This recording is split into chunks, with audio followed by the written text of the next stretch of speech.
guys, welcome back. Welcome to Sigma U. I'm Amanda. I'm Matthew. And today we're going to be talking about digital decluttering. Yay.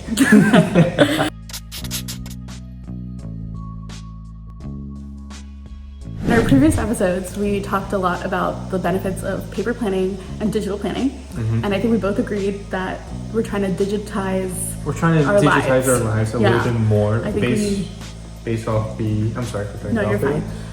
Based off the growing digital age that we're in, we're trying to keep up with everybody else, seeing how we can do that. Yeah, so I think one of the biggest challenges moving towards a more digital interface is that we're overwhelmed with push notifications and emails and text messages and everything else. And I believe last time in our last episode we talked about how we actually get like 46 messages and just emails, texts, push notifications throughout the day, each day, and that's insane. I gotta say. No, it's really overwhelming, and I think a lot of times we get so caught up in push notifications and what sales going on that we lose track of what we're really trying to do, which is boost our productivity. Yes. So, or what's going on with Kim Kardashian? What's going on? That's a notification I will never silence. Did you know Kendall Jenner was in Gainesville? Really? Yeah, she was promoting 818 Tequila. And she went to Tampa and then she went to Gainesville. Okay. And I missed her. It's just like if Taylor Swift's going to be at the Super Bowl this year. That's a whole another conspiracy theory we won't get into today. Oh, okay. That's a whole push notification. Drop a comment if you want us to talk about the Taylor Swift controversy, because I'm locked and loaded. You got full control of that. I'm just following on that perspective.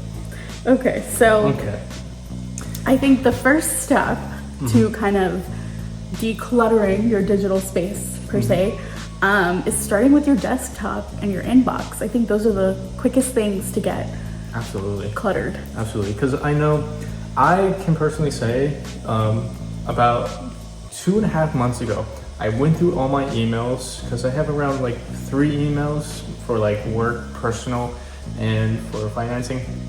And I went through all of them, took about an hour and a half.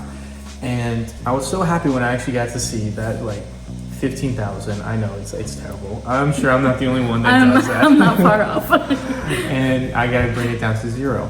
But when I actually looked at my email notifications today, it's back at like 12,000. I'm just like, what am I doing wrong? How can we actually fix this so we don't have this problem every 2.5 months? Because it gets tiring, it gets annoying, and I want to be able to be much more productive with my time and actually able to organize and file my necessary emails and actually unsubscribe to the ones that I don't need. And let's see how we can do that. Yeah. I think I go through that same pattern where every few months I decide, okay, I'm going to delete everything and start fresh. And then you go 1 day, 2 days without periodically emptying out your inbox or categorizing your files, and then you go right back into that old habit. And then you miss so many important things because your inbox is just flooded with marketing and, random emails and coupons, right? And then you actually miss the important emails for projects that you're excited about, or maybe meetings or whatever the case is.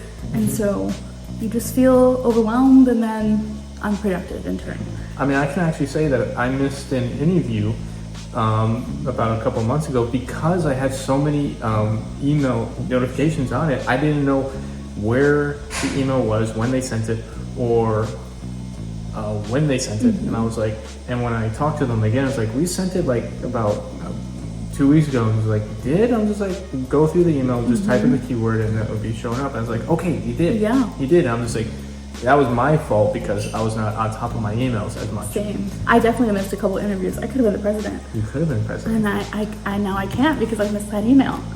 Well. So today we're going to talk about how you can make sure you get that email. And how you can be president. You can become president. So you can become president. Okay. Okay, so the first thing that I think is really important is having a system to organize your files and your emails and everything in your desktop.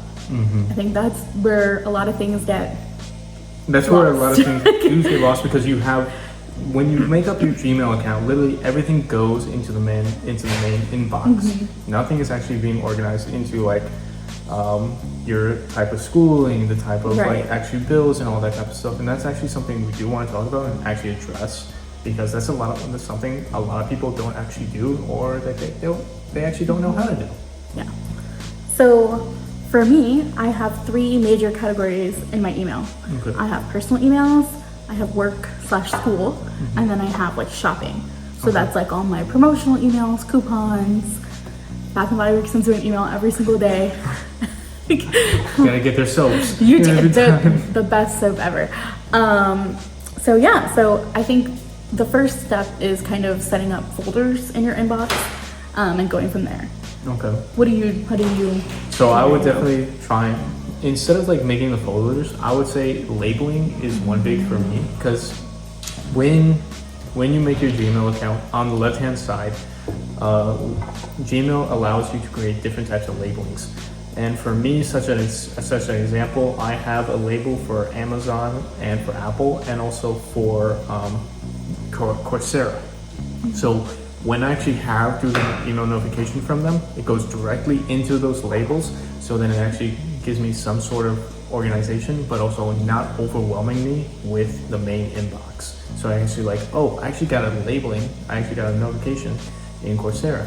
Let's see what happens. I really like that. Yeah.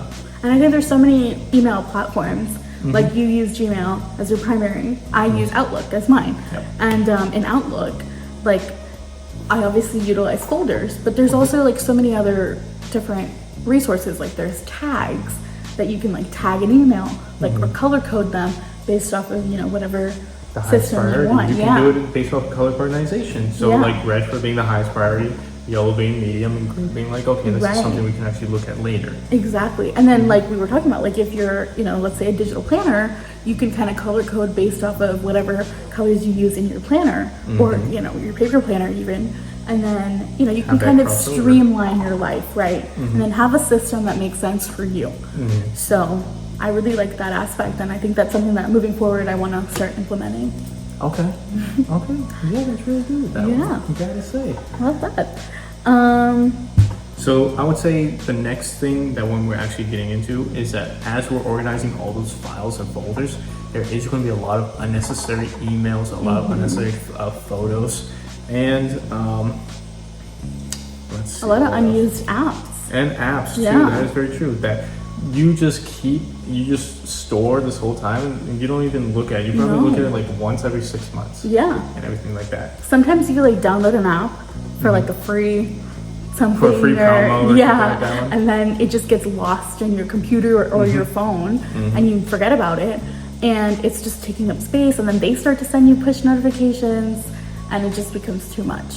So I think kind of routinely setting aside time to kind of offload unused apps or folders or files that you're not using is really important. And I think that kind of brings me back to emails too, because sometimes emails can become like a big clutter of things. You might read an email today and you'll say, oh, well, I'll reference this again. And then 6 months later, you never do. And it's just kind of sitting there in your inbox. And so I think kind of setting aside time, if not every day, at least every week, to kind of Absolutely. categorize and delete is really important.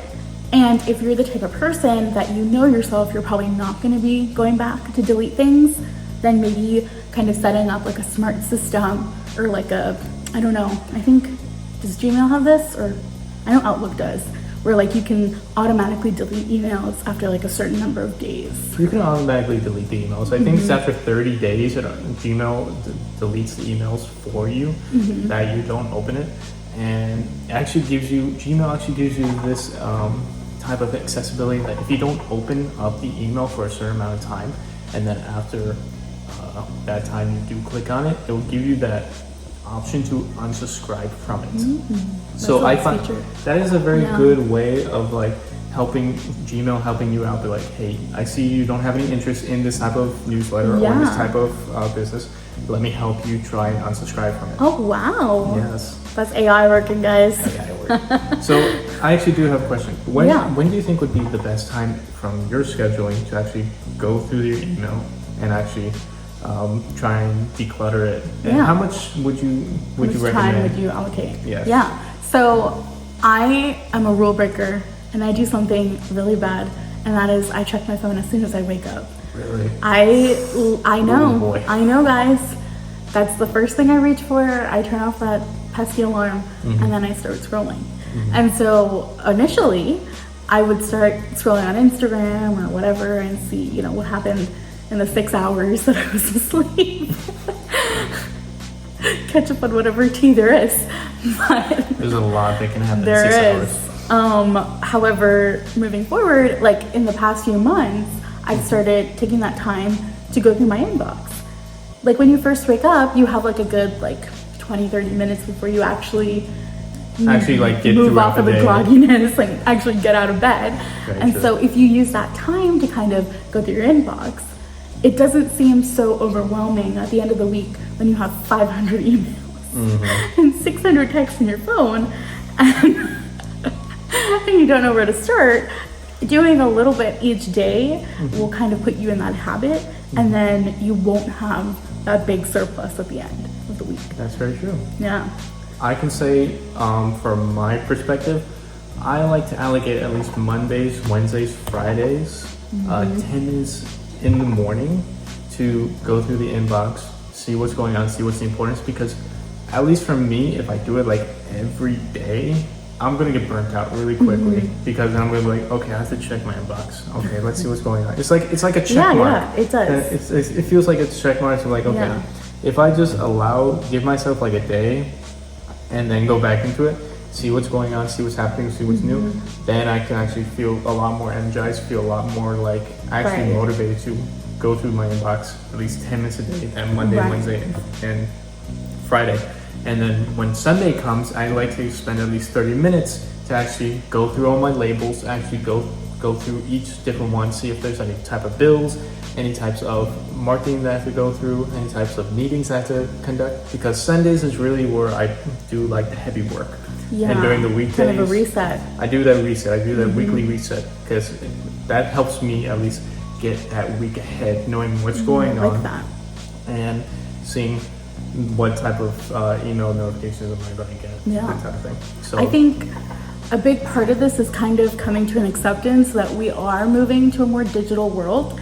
And the same way that we prioritize spending maybe 5 to 10 minutes meditating or 5 to 10 minutes journaling, we need to prioritize setting that time aside for a digital workspace. the final topic that we want to talk about is how to manage your email inbox. So how we talked about the labels, how we talked about how we that main inbox and creating that type of organizational skills. There's a lot of times that we're going to have duplicates from files, PowerPoints, especially from school, because I've downloaded the same PowerPoint at least 10 times. 10 times Every single time I re-download. during the semester, especially during the finals. Oh yeah. You just I re-download have all those 50 files. of the same ones. And you can actually go through your settings on your Gmail and also through Apple, and it'll tell you, hey, this is a duplicate. Do you really need all these type of duplicates?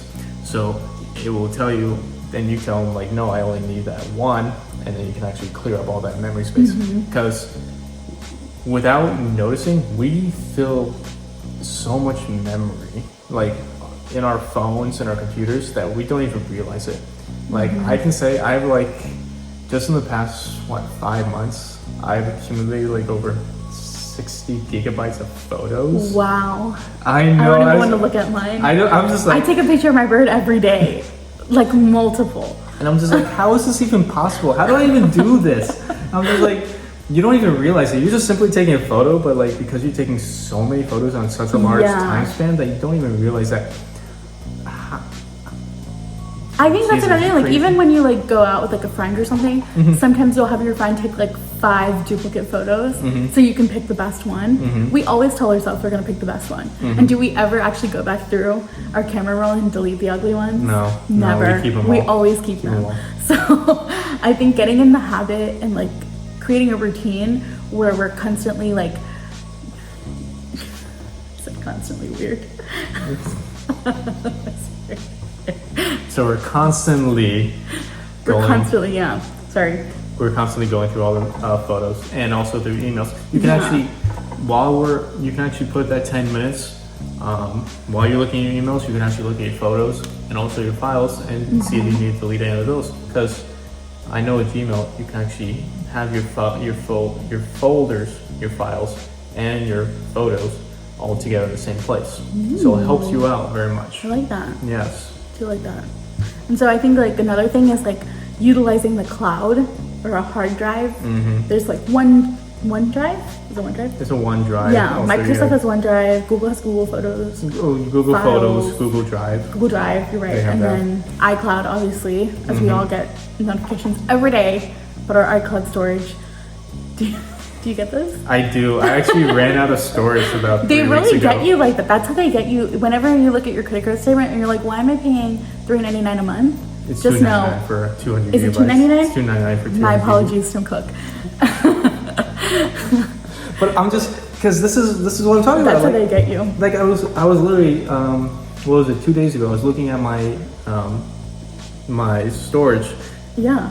80% of it is simply photos, Yeah. and a lot of it is duplicates. So Of I was course. going through at least like half an hour just going Oh, through all yeah. those duplicates, trying to see how can we not let this happen again. How many times do you take a picture of the board at school saying, I'm going to look at this and I'm going to study this? You don't and look at it. Never look at You it never again. look at it. You look But at it just makes you feel good It at the makes you, it moment. gives you satisfaction because Gives you you think you're that- being a good student. Yes. But sometimes you have to accept the fact that you're not going to look at it and take it out. So you can make space for more important things. Like your cat pictures. Yeah, those kind. Or, I mean, if it does make you feel good, you can keep those photos until the end of the semester. You can. And then you can actually do like a brain dump and actually go through the photos and it's like, do I actually need to keep this for the next semester? If not, actually delete the file and actually give that space for the next class. I like that. Because it allows you not having to accumulate more storage, having to pay a higher price for it, because you're actually being on top of what Exactly. you're paying for the storage, so you might as well be on top of it. You should, And yeah. that's Make just- use of it. Yeah. Make use Take of the advantage storage. of it and kind of categorize it so that you can reference it. Mm-hmm. Because if you're going to pay $2.99 a month for extra storage, you might as well be looking at that stuff and your extra storage. Absolutely. I mean, like I can also say, I also have a Dropbox yearly subscriptions and also an iCloud subscriptions, but it's like they're both cloud-based subscriptions, so I'm want to be able to just utilize the one instead of having to pay for both. And Even just- though I think it's funny because even though we're not living in that time that our parents and our older generations did, where they had boxes and boxes of paper and photos and VHS videos, even Oh, though we're not in that VHS. time anymore and we're not cluttered physically, we're digitally cluttered. And I think that's something that a lot of us just kind of accept and we don't ever, But the scary thing is that you don't even see it. you don't. You don't see it. You So- might think, oh, I just have like 5 unread emails, it's no big deal. But No. by tomorrow, it's gonna double, It is triple. going to go triple. And then you're in that same situation as your parents, just not physically. But it still has the same mental kind of effect on people. When you have that so much clutter physically, it kind of makes you feel overwhelmed and you don't feel like you're And being deterred It from does. And then you don't feel like you're being as productive as you could be. Same thing with digital clutter, I feel like. So So how we can be much more on top of digital cluttering. I hope we helped you at Yeah. least get a better sense of awareness from it and gave you some tips on how to deal with the situation. yeah, and if you take anything from this, I think maybe just take 5 minutes and kind of look at your inbox and your desktop and kind of see what you can kind of declutter. What can you get rid of? How can you organize your files? And then slowly build that habit. So yeah. Just go through the first 25 emails if you want to. And if there's something really an email that you don't like anymore, you can literally type in the search bar unsubscribe and it'll go directly onto the unsubscribe tab and you can click the unsubscribe and there you go. You don't get that email anymore. I like that. I do. So I'm gonna challenge myself. I'm gonna unsubscribe You're from gonna- 3 subscriptions. all right, yeah, I'm That's gonna do my- it from 3 too as well. That's our challenge. Our challenge. What am I gonna pick? I don't know. I feel like I need everything. The choices are endless, you can say. All right, guys. All right. Well, thank you for joining us on our 3rd episode of Digital Decluttering. I hope we taught you something here and also gave you some insight again. We'll see you in the next episode. All right. Alrighty. Thanks. Have a good one.